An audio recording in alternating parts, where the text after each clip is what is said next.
Welcome back to Real Talk 2.0. I'm your host, Jason, and this week I've got a brand new guest, Tristan. Say hey, Tristan. How's it going, everyone? Just a little bit about my new guest here. Just kind of a high-level overview of some of the events in his life that we're going to be talking about. He plays on the football team for Steele High School, which is, as I understand it, one of the best high school football teams in the state of Texas. He's also a member of the track team. He does pole vaulting. He is in theater, and he's a singer as well, right? More or less. I do my best. Yeah. Okay. All right. So we're not going to oversell the singing. Yeah. No, not. But it's if he has to, maybe he can pull that off a little bit. Also, that's not even it. He's also done some video editing in the past, and in fact, he is credited on a show which was nominated for an Emmy. He's not sure if he's listed in the credits for the actual episode that was nominated, but he was definitely involved in that series. So is that fair to say? Yeah, I would say that's pretty accurate because I know I was promised a spot in the credits, but I never saw the final product of, watching the whole end credits roll. So it may or may not have happened. I would probably take the time to look at that if I were you. I would check that out. I definitely would want to, but they were removed from YouTube for publishing reasons. So I would have to actually go through the producer, and I haven't talked to them in a little bit. So wow. All right. Okay. So like I said, that's kind of the high level overview. We're going to dive into all of that in greater detail here in a minute. But for those of you who are just joining Real Talk 2.0 for the first time, I just want to give you a quick idea of my goal, kind of the concept behind the show. So basically what we're trying to do here is find a balance between an interview style, which is very focused and tends to be a little more narrow in scope, and try to blend that somehow with a more natural conversation, something that's a little bit looser, a little more open-ended. Also, what we're trying to do here is give myself and you, the listener, the opportunity to get to know the people in your world. Most people out there, if you take the time to get to know them, are pretty interesting. Everybody's got a story, and I would say there are a lot of people out there with stories that are worth listening to. And then also the final piece of it, my theory at least, is that maybe you will find that if you take the time to get to know people that maybe you wouldn't necessarily have the chance to meet or talk to in real life, what you'll discover is that most people have more commonalities than differences. Now, I don't know if that's true, but it's an interesting theory and I'm going to run with it. So this whole show is really just kind of an experiment, but so far so good. I'm having fun with it. Without further ado, let's get into the conversation. So Tristan, I know you're tired. You're a busy guy. I just listed all the activities that you're involved with on a very regular basis. Plus, you just came from work. Appreciate you dropping by and doing the show for us. Of course. I have no issue with letting people get the chance to know me, who I am, and also just, doing what I can to help promote like art in any shape or form. Right on. That's cool. So I guess let's start at the start. Are you from Texas? I don't remember. I am, yes. I was actually born in San Antonio, and when I was young, my family moved to Austin for my dad's work. And then around 7 or 8, I moved back to San Antonio because he got transferred again. And I've basically been here since then, which was about 12 years ago. Wow. So do you remember much of Austin? Yes, definitely. We had an acre plot of land. We didn't have to have like fences in our neighborhood because everyone was very laid back and cool and generally like, I wouldn't say ranch type of people, but a little bit more countryside of them. And recently I actually went back to my old neighborhood and it completely went downhill from what it used to be. Oh, that's a shame. Yeah, it's not really family friendly anymore as much as I would say a little bit dangerous almost actually when we drove through there. Yeah. Wow. Okay. I don't want to put down any particular areas, so I won't ask you to get specific on where that was, but that's a shame. So what were you up to in Austin? Usually a fun day trip. In Austin, we were coming back to my grandparents, actually. Oh, okay. Yes. It was a fun trip overall, and they were just like, let's go back to the old house, and we drove by there, and we definitely shouldn't have drove by there, so... Oh, that's sad. Yeah. San Antonio versus Austin. Pros, cons? Being an adult now, I would say Austin is more fun, just because it's busier. Mm-hmm. That being said, there's lots of stuff to do in San Antonio if you're downtown San Antonio. Kind of like in the outskirts of it. It's a little bit more slow speed. Traffic's still horrible, but generally, if I was going to live somewhere, I would say San Antonio. Yeah. But to go visit, maybe get an apartment for a year or two, I would say Austin, just to have the experience of a busier city, just like Dallas or Houston, like Right. completely different levels of busy, but, you know, a little bit more crowded urban area. Right. You're out here in the outskirts of San Antonio, and I definitely remember what it was like being a kid and then a young man growing up in the suburbs, and you just feel, I'm not going to put words in your mouth, but I remember feeling like very isolated. I just felt like I was in the middle of nowhere, and I did not want to be in the middle of nowhere at that time. For sure, definitely. Before I started driving when I was 17, I had nothing to do. And I was actually homeschooled for a good part of my intermediate school, middle school life. Mm-hmm. So outside of my immediate friends in my neighborhood and homeschooling people, I didn't have a lot of stuff to do, like walking to the corner stores, like my event of the day. Yeah. If I did anything, which, you know, was fine, but I always didn't have money. Right. You know, while my friends in the neighborhood were at school, I was doing nothing besides my own schoolwork. And that was a little bit boring. But after I started driving and getting out and exploring more, I realized that even in a suburban area, you can still have fun if you have the right people in your life, I guess. Right. Right. So intermediate school, is that what they call junior high now? Is that the same thing? Intermediate school, technically. It depends on where you are. Up in Bandera, where my mom's side of the family lives, it's just middle school. Mm-hmm. Intermediate for more populated areas is like 5th and 6th. Oh. Yeah, and then 7th and 8th is junior high. High school's obviously, 9th through 12th, and then elementary is 1st through 4th, I think. It's been a while. So they've added an entire other school. Mm-hmm. Yes, definitely. I did not know that. Wow. What grades exactly were you homeschooled? So 5th, 6th, and most of 7th grade I was homeschooled because my mom actually, now she's a full-time teacher, but at the time she was a substitute, and she worked for Slaughter Intermediate, and at the time it was only open for like a year or two. Mm-hmm. So it wasn't very built on its premise yet, if that makes sense. They were still trying to figure it out. Definitely, and she didn't like that, so she was like, I'm going to teach you myself. So we did, by teaching us herself, more or less, we did it online. Halfway through my 7th grade year, my mom decided like she wanted us to go back into school. You know, before high school, you get a little bit taste of it, so we're not just dropped in the middle of anything. Right. And we tried everywhere, just finding places they wouldn't let us in because of age gaps or because we've been out of the public school for so long. Me and my younger brother actually ended up in a charter school. Mm-hmm. And at the time, it was called Washington Tyrannus School of the Arts. Mm-hmm. I was so excited to go because, like, I'm naturally an artistic person. Mm-hmm. So I just really wanted to have that chance to experience everything. But once we started going there, I realized that the school was completely not what I thought it was. Oh. It was just it was a school of the arts, but it was a STEM school, which is science, technology, engineering, mathematics. Mm-hmm. So I was like, that didn't make sense to me because it's an art school. But to cut a long story short, half of the population of that school, there's only 120 kids in the school from 5th through 12th grade. Wow. Yeah, very small. Half the kids were kicked out of their public schools. Oh. And you had to have like an application to get in. You had to have an interview, like everything. But they just needed student body so bad. They were letting really bad kids in that did not want to learn what they were supposed to learn. At the end of my 7th grade and 8th grade year, I was taking all advanced classes. So as a 7th, 8th grader, I was taking freshman courses. And those small group of kids that were with me, they deserved to be there because they wanted a higher learning, you know, before college. Mm-hmm. And when things started going downhill, because they went through like 3 or 4 principals in a year. Oh, wow. And when things started going downhill, my mom was like, I'm fed up with this, you know, we're going to leave. And she worked for the school as a sub. So that was saying something when one of the teachers were quitting left and right just because they didn't feel like they were being appreciated enough by the staff or the students. It was just a really sad thing. I really liked all the teachers that were there. Mm-hmm. Like they all wanted the kids to succeed, but some of them just didn't care. Right. So after we left, they told us I was supposed to go to Steele as a freshman because I had the credits. I was taking freshman courses and I went to Steele and they were like, it says last time you were in our district, you were supposed to be an 8th grader. So they made me go finish my 8th grade year.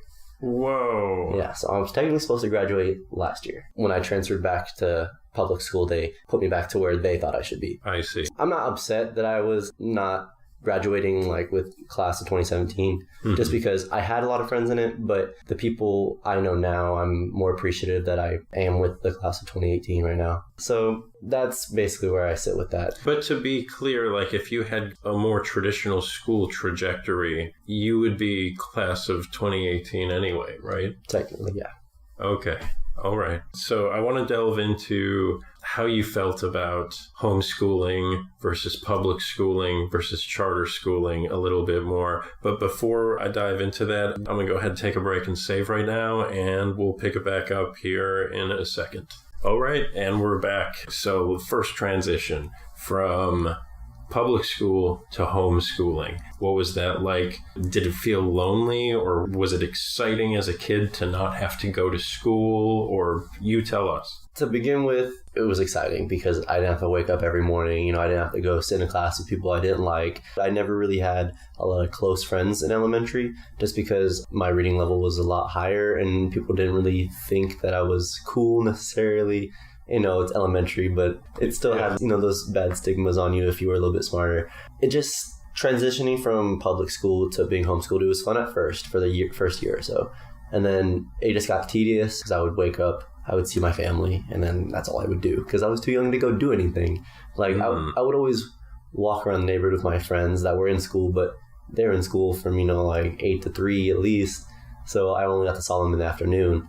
And that's when, my family would get home and it would just kind of get hectic around the house because I have a big family. My mom has 5 kids. Oh. And then, my brothers were still in high school when we were being homeschooled. Mm-hmm. So there was a lot of people in the house. My oldest brother is 8 years older than me.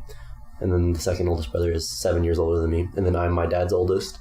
And then I have a little brother who was homeschooled with me. And then a little sister who's 5 years younger than me, I believe. And she was homeschooled as well once we started getting homeschooled.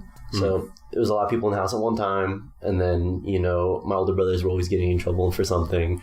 And there was a lot going on in such a cramped area. It was stressful, but at the same time, I don't feel like I didn't learn enough. Mm-hmm. I learned plenty.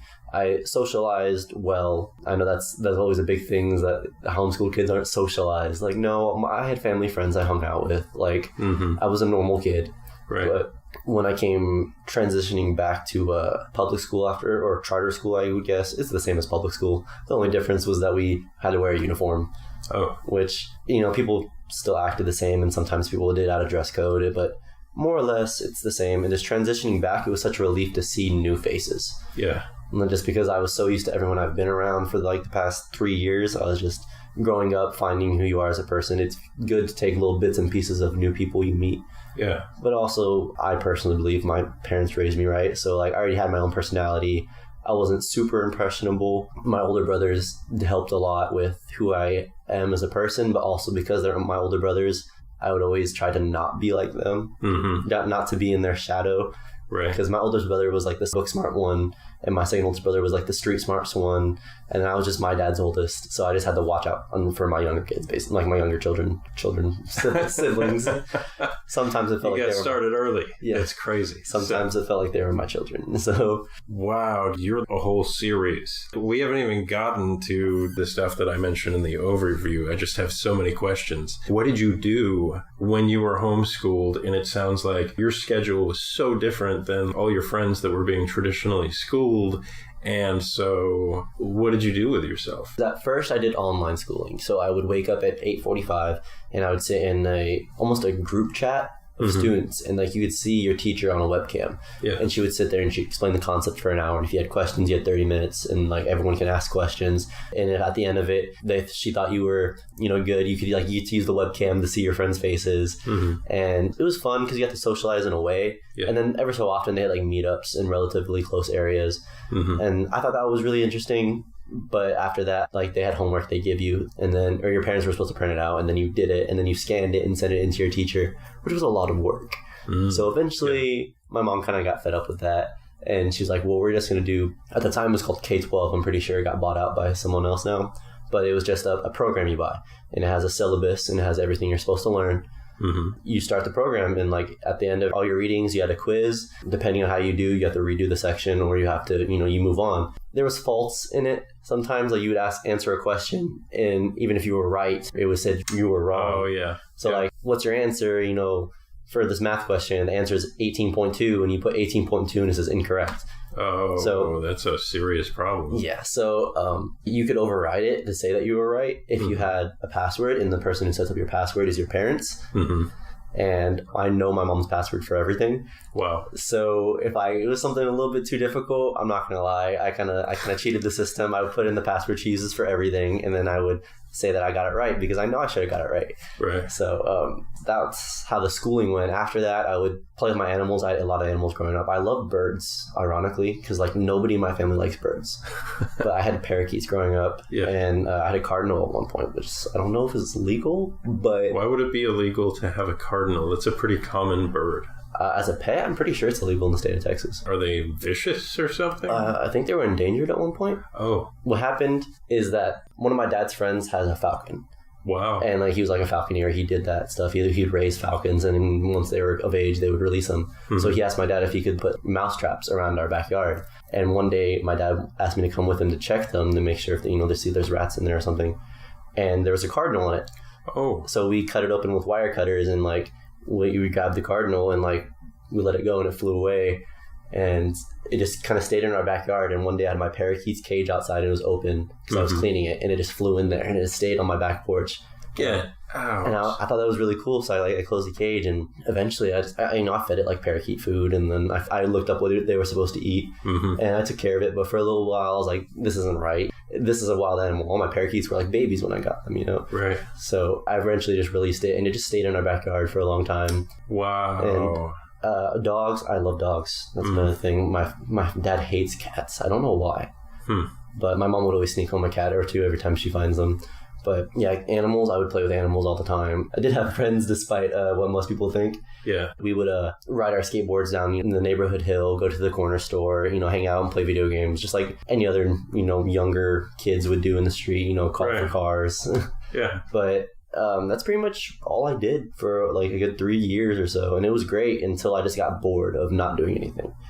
And that's where I felt like I found my love for art, because I read so much. All I had free time to do was to read. My big thing was like fantasy novels. Yeah. I remember one of the first thick books I read was Inkheart, which is like 400-something page book at least. Wow. And I was reading that like 5th grade, like easily. Holy smokes. Easily. Nice. The way words could just paint a picture in your mind, it completely like encaptured me. So my vocabulary went up just because I read so much.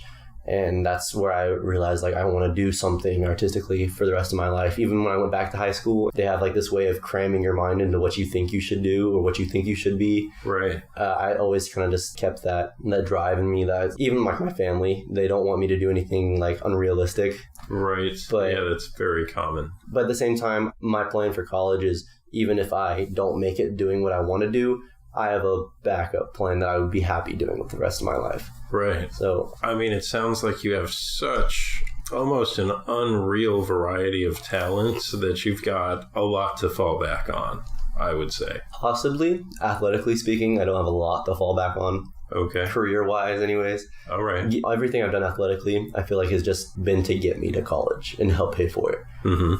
But, I mean, I do have I don't say a lot. I have a variety of skills, but I also don't want to sound cocky, but like I said, I have done video editing since I was like 10 to 12. That's amazing. Tristan has shown me some of his YouTube videos, and I would say 2 out of 3 of them were really impressive. Yeah, and I did those. I did one of them. I just remember like when I was like 11, I was playing with like Movie Maker on like, I don't even remember what Windows it was. It wasn't 7. It was older than that. But I just sat there. I had a little airsoft gun, and like I had my headphones on, and my family was watching TV in the background, and I just had this little desk in the living room, and I just pretended to shoot my airsoft gun, and I would go into Movie Maker and go frame by frame and add a muzzle flare and add like, a gunshot sound. And I thought I was the coolest person ever, because I was like, I can make fake guns shoot. I was like, I'm awesome. And it was not something a lot of people my age liked or could do. So I felt very accomplished. Yes. Yeah. And then I also found like a love for it. And even though it got so tedious at times, because after that I moved on from Movie Maker to Adobe, because my dad worked in film anyways. So I just started breaking down Adobe, After Effects. I use Premiere too, but I was always more encaptured by the effects of everything, like making stuff magical. Right. That's what I want to do. I use Premiere for like, basic editing, but just growing up, like younger, I just messed with After Effects because like my dad knew how to piece videos together.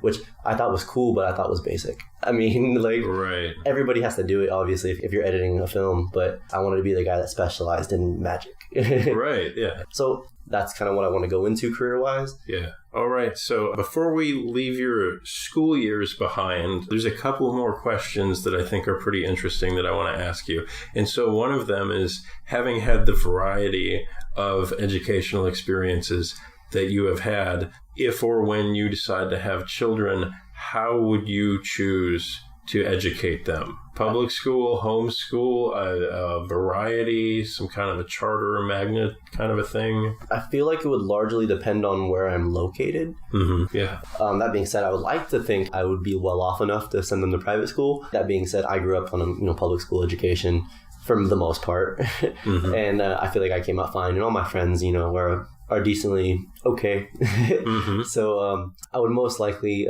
have them public schooled. Okay. Just to let them have that experience of being around people that are real. Yeah. Nobody's perfect. Like, not everybody can afford a private school education. Right. Just the diversity that is in a public school, I feel like that's needed. Yeah. I mean, this is a phrase that gets thrown around a lot, but it really does build character.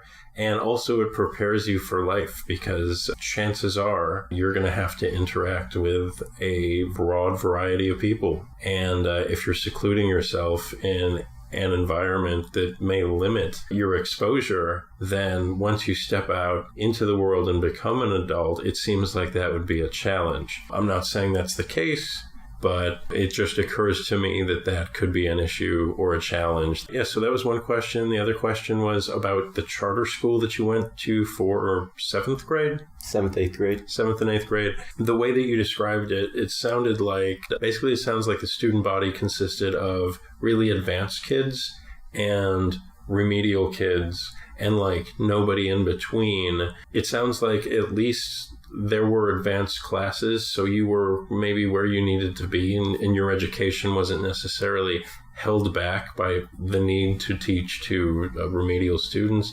But did you experience bullying? Like, would you say that there was more bullying that went on in that school, maybe as a result of that lack of diversity and the disparity between basically the two groups of people that made up the school? That's just a theory. I mean, it sounds like that could be the case.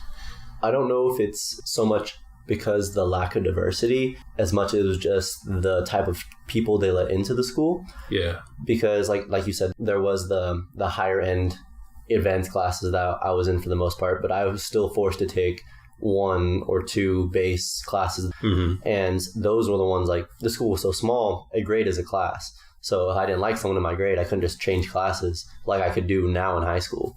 Like a public school that's big, like, no, like, if I didn't like someone, well, that class is only that period with that grade. I couldn't do anything about it. I was susceptible to bullying at this charter school, but just because the type of kids they allowed to attend. And ironically, I met one of the girls that used to bully me. And I say girls because they all thought like they were thugs. So it was like a group of guys and like a group of girls. And they kind of hung out together and they just picked on kids that were the more advanced kids. Right. And I ran into her not even a year ago. Mm-hmm. And she asked me, she's like, I know you. I was like, how do you know me? Like, completely weird setting. We were at a party. I was like, how do you know me? And she's like, did you go to Tyrannus? I was like, yeah. She's like, do you remember me? I was like, no. She's like, I'm Julia. I used to hang out with so-and-so. I was like, I do remember you. And she's like, let me get your number. I was like, this girl used to call me so many names, used to pick on me all the time, What? Thought so little of me, even though I was just a little bit more advanced than she was in the classroom, in my personal opinion. And like, now she wanted my number, and she texted me all the time after that. Like, wow. I was civil. Like, I wasn't gonna hold a grudge for like what happened in middle school. Mm-hmm. So like, I just thought it was funny. She thought I was cute and attractive after all the stuff she used to say to me when I was in middle school. Right. So yeah. So for those of you out there listening, this is also interesting to hear, because if you were to meet Tristan, like, I don't think he's really going to strike anybody as the sort of individual that had to suffer bullying, like, ever. But that just goes to show, man, everybody probably, I'm going to say like the vast majority of people, maybe everybody, probably goes through that at some point in their life. And so how did you deal with that? A large portion of it was just learning to ignore other people and have your own sense of purpose, I would say. Mm-hmm. literally taking everything with a grain of salt. Yeah, they could be saying this, but they could be saying this because of this. Like, from a very young age, I've had the ability to put myself in other people's shoes. I could never get mad at people who were mad at me because I understood why they were mad. Wow. It's very like interpersonal type of perspective, I guess. I just do that, and like empathy basically is what that is. And that's really advanced. Like, some people don't even seem to have that at all, ever. But to have that at such a young age is really pretty remarkable. What do you attribute that to? Do you think that's just your makeup, or do you think that that's the way that you were raised? Okay, so Tristan's a senior in high school right now, and I just got to tell y'all, he's he's got his stuff together. And yeah, for all of his accomplishments and his athletics and everything, like, he is the most humble, down-to-earth dude that I work with. Where does that come from? Well, I would like to say it comes from, like, how I was raised. Me and my, like, family, my parents, we fight a lot, obviously. My parents are now separated. So I grew up in the house. They were fighting a lot. And it was a long time coming when they finally did split. But my dad has always been a man of his word. He's very strict. But that being said, like, he gets on my nerves, but he's very rightward. He's very Republican. Oh. And that's just how he was raised. Mm-hmm. And my mom didn't really care about politics as much, but my mom had a very harsh past, like, when she was younger. Oh. And so I kind of take the humble side from my dad, and just because he was very athletically built in high school as well. Mm. He was always just taught me and raised me in the way, like, even if you're good at something, don't be cocky. Like, he's like, there's always going to be someone better than you. Even if you're competing with them, he's like, you do you, be proud of yourself for what you can accomplish, and then, work harder to get to where you want to be. And my mom's side has just taught me to be, like, compassionate towards people that may or may not be as well off in any scenario, because she came from lower class, not that there's a class system, but like a lower economic background. Yeah, so she just taught me to be compassionate to everyone, more or less. So, like, even just because so-and-so is acting, harsh towards you or something, there's probably a reason behind that. Something's going on in the background. Wow. Like, it's not exactly always, how things seem. There's more than meets the eye. So she just taught me, she's like, no matter who they are, what their status is, like, we're all the same. Treat everyone with respect. And my dad would say the same things. Like, he's like, respect everyone, like, no matter what, whether it's on or off the field or athletically or, academically. Anyway, like, I was just raised to respect everyone, I guess, no matter what their viewpoints were. And wow, it's ironic I say that because, like I said, my dad is very Republican and I'm not. I wouldn't say I'm a liberal, but I'm not as Republican as my family. And I respect everyone, like, their viewpoints. Like, I can argue with you about anything. I can play devil's advocate just to have fun. But at the end of the day, like, you have your opinion. I have my opinion. And I'm not going to try to make you believe my opinion. I'm just going to have a conversation about it, like we are doing right now. Like, yeah, that's just my viewpoint on life, I guess. Wow. Your parents, they had it figured out, I think. I mean, they should teach that in schools because not every parent is equipped to bestow that kind of wisdom onto their kids. I kind of want to say, especially what your mom brought to the table. I mean, they both brought something really important, but it sounds like what your mom brought is so simple but wise and just super uncommon. You could also say that about what your dad said as well, which is, to sum that up, there's always going to be somebody better. Don't get a big head. Yeah, pretty much. All right. Well, listen, that's been amazing. I think we're going to go ahead and wrap it up there. Thanks, everybody, for tuning in to another episode of Real Talk 210. I'm your host, Jason. Stick around next time where we'll be talking more with Tristan about his college prospect, his athletics, his experience with track and field, football, and also his theater experience and what it was like being both an athlete and involved with the theater at the same time. We'll see you next time. Bye-bye.